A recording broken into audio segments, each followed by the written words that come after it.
हतीम में ख़वातीन के लिए नफिल पढ़ने का टाइम।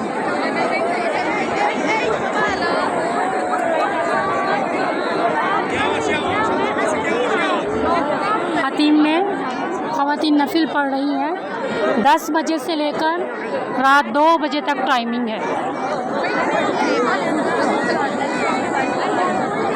10 बजे से लेकर रात 2 बजे का टाइम है।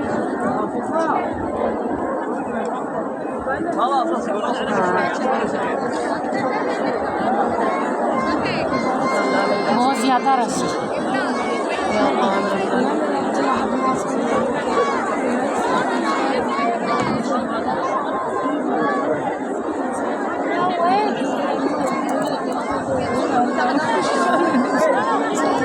हम भी नफिल पढ़ने जा रहे हैं अल्लाह की तौफीक से। और जो हतीम में चला गया वो काबे के अंदर चला गया, बैतुल्लाह शरीफ के अंदर चला गया। हतीम की बहुत ज़्यादा शान है। हम सारा ग्रुप हतीम में नफिल पढ़ने जा रहा है इंशाअल्लाह अल्लाह की तौफीक से।